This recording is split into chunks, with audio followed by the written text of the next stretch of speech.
بسم اللہ الرحمن الرحیم نحمدہ ونصلی علی رسولہ الکریم اما بعد۔ قرآن پاک کی صورتوں کے خلاصے سے متعلقہ گفتگو بیان ہو رہی ہے۔ کل سورہ کہف کا خلاصہ عرض کیا تھا اور اس کے مضامین کو عرض کیا تھا۔ اس کے بعد جو صورت ہے وہ سورہ مریم ہے۔ سورہ کہف کے بعد سورہ مریم ہے۔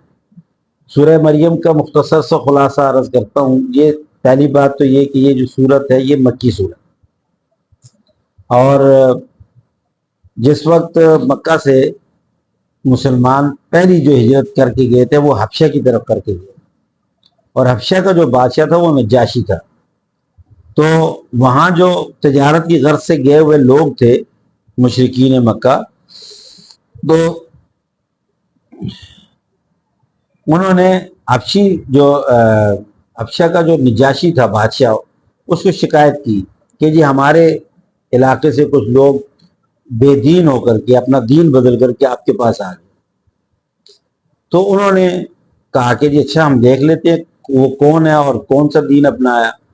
تو نجاشی بادشاہ نے جب یہ جو مسلمان ہجرت کر کے گئے ہوئے تھے ان کو بلایا، اور بلا کر کے جب ان سے پوچھ کی کہ جی آپ لوگوں نے کون سا دین اختیار کیا ہے، تو انہوں نے بتایا کہ جی ہم آسمانی مذہب ہے ہمارا، اور ہمارے نبی جو ہیں وہ آخری نبی ہیں، حضرت محمد صلی اللہ علیہ وسلم۔ تو اس نے کہا کہ جی کون سی ایسی چیز ہے جو ان پر اتر رہی ہے، ہمیں سناؤ۔ تو دربار میں بیٹھے ہوئے بہت سارے عیسائی لوگ تھے، وہ سب عیسائی تھے۔ تو حضرت جعفر طیار بن ابی طالب، یہ رسول پاک صلی اللہ علیہ وسلم کے چچا زاد بھائی ہیں، حضرت جعفر رضی اللہ تعالیٰ، انہوں نے سورہ مریم کی آیات تلاوت کی تھی، اور حدیث میں لکھا ہے کہ جب وہ تلاوت کرنا شروع کی تو مجلس میں وہاں دربار میں بیٹھے ہوئے جو عیسائی لوگ تھے ان کی آنکھوں سے آنسو جاری ہو، اور اتنے آنسو جاری ہوئے کہ ان کے مصحف جو ہے وہ بھی گیلے ہو گئے، اتنا روئے، اور وہ بہت متاثر ہوئے۔ تو انہوں نے کہا کہ جی جو یہ ہے یہ حق ہے، سچ ہے، اور یہ واقعی اللہ کے نبی ہیں۔ اور انہوں نے کہا کہ جی جب تک ہم یہاں موجود ہیں ان کو کوئی نقصان نہیں پہنچا سکتا، اور نہ ہی ہم ان کو یہاں سے جانے دیں، یہ ہمارے مہمان۔ سورہ مریم جو ہے یہ مریم حضرت عیسیٰ علیہ السلام کی والدہ کا نام ہے۔ تو اصل میں اس سے پہلے جو سورہ کہف ہے، سورہ کہف میں بھی عجیب و غریب واقعات کا ذکر ہے جو کل میں نے بتایا ہے۔ اس میں 5-6 واقعات بڑے عجیب و غریب گزرے ہیں۔ اسی مناسبت سے اب یہ جو سورت مریم ہے اس میں بھی واقعات عجیبہ ہیں۔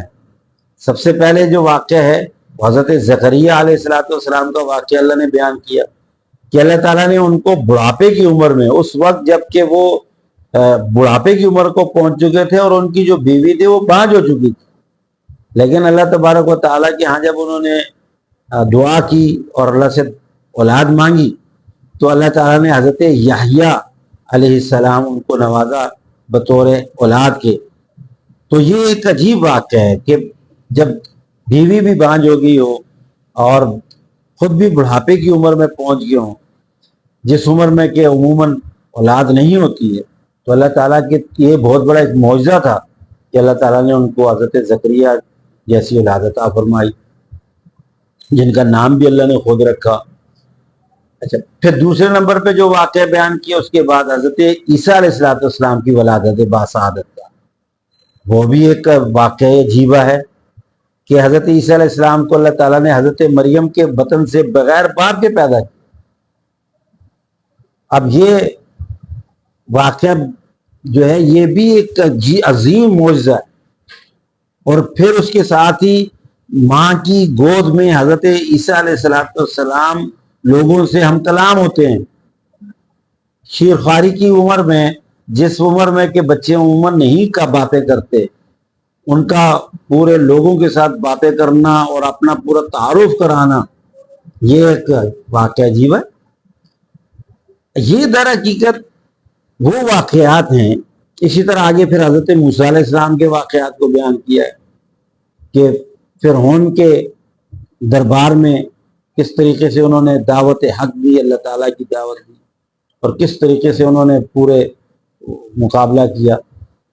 اور پھر حضرت آدم علیہ السلام کے واقعے کو بھی بیان کیا گیا. یہ سارے عجیب و غریب واقعات کو بیان اصل میں اس لیے کیا، یہ وہ دور تھا کہ جس دور میں مشرکین مکہ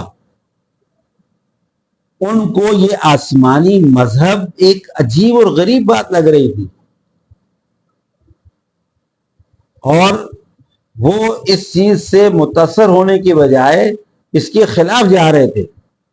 تو اللہ تبارک و تعالیٰ نے ان قصص اور واقعات کو، چونکہ حضرت ابراہیم کو وہ مانتے ہیں، حضرت موسیٰ علیہ السلام کو مانتے ہیں، حضرت عیسیٰ علیہ السلام کو مانتے ہیں، اس کی وجہ یہ تھی کہ اس وقت جزیرۃ العرب میں اور مختلف جگہوں پر، یعنی مدینے میں اور مدینے سے ہٹ کر کے باہر روم اور شام کی جو سلطنتیں تھیں، تو یہاں عیسائیوں اور یہودیوں کا تسلط تھا، کثرت کے ساتھ تھے.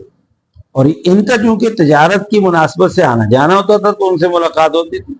اور یہ جو یہودی مذہب ہے یا عیسائی مذہب ہے، یہ آسمانی مذہب ہے، اور ان کے توسط سے، ان کی وجہ سے ان کو سابقہ انبیاء کے قصص اور واقعات سارے پتہ چلتے رہتے. تو اس لیے اللہ تبارک و تعالیٰ نے ان کو یہ واقعات بیان کر کے سمجھایا ہے کہ جس طرح سے پہلے نبی آئے اسی طرح ہم نے حضرت محمد صلی اللہ علیہ وسلم کی ذات اقدس کو بھیجا. جس طرح پہلے یہ معجزات ہوئے اسی طریقے سے آقا دو جہاں صلی اللہ علیہ وسلم کی زندگی میں بھی ایسے معجزات پہ رونما ہو رہے ہیں. جس طرح ان نبیوں نے اللہ کی توحید کو، وحدانیت کو سمجھا، اسی طرح یہ نبی بھی اللہ کی توحید اور وحدانیت کو سمجھا رہے ہیں. جس طرح سے انہوں نے آخرت کی طرف لوگوں کو متوجہ کیا ہے، اسی طرح سے یہ نبی بھی لوگوں کو آخرت کی طرف متوجہ کر رہے ہیں. تو سورہ مریم میں، اور اسی طریقے سے اسی کے ساتھ ہی آگے سورہ طٰہٰ ہے. سورہ طٰہٰ وہ بھی مکی سورت ہی ہے، اور سورہ طٰہٰ میں بھی یہی واقعات حضرت موسیٰ علیہ السلام کا، حضرت ابراہیم علیہ السلام کا اور حضرت عیسیٰ علیہ السلام کا، یہ تمام واقعات کو سورہ طٰہٰ کے اندر بھی بیان کر کے در حقیقت اب خلاصے کے طور پر اس کا مرکزی خیال عرض کر رہا ہوں. دونوں سورہ مریم کا بھی اور سورہ طٰہٰ، یہ دونوں سمجھ لیں جوڑواں صورتیں. اللہ رب العزت نے رسول اللہ صلی اللہ علیہ وسلم کی نبوت اور رسالت کو ثابت کیا ہے ان واقعات کو بیان کر کے.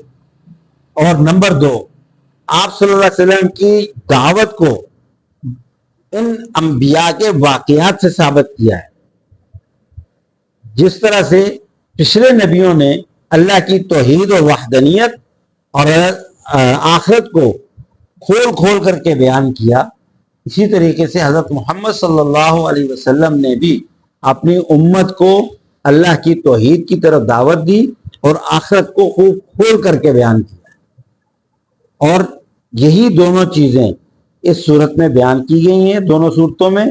البتہ سورہ طٰہٰ کے آخر میں اللہ رب العزت نے کچھ نصیحت کی باتیں بھی ساتھ میں، اس سورہ مریم میں بھی اور سورہ طٰہٰ میں، دونوں کے آخر میں اگر مطالعہ کیا جائے تو بہت ساری نصیحت کی باتیں بھی ہیں، جن میں اللہ رب العزت نے اہل ایمان کو نصیحتیں کی ہیں. وہ مضامین پڑھنے کے ہیں جس میں معاشرتی محبت اور مربت کو بھی ذکر کیا گیا ہے، اور معاشی حالات کو سدھارنے کی بھی دعوت دی گئی ہے، اور اخلاقیات کو بھی اچھا کرنے کی دعوت اور تلقین کی گئی. یہ وہ مضامین ہیں جو ان صورتوں کا، دونوں صورتوں کا مرکزی خیال ہے. اللہ تبارک و تعالی ہمیں قرآن پاک سمجھنے، عمل پیرا ہونے کی توفیق عطا.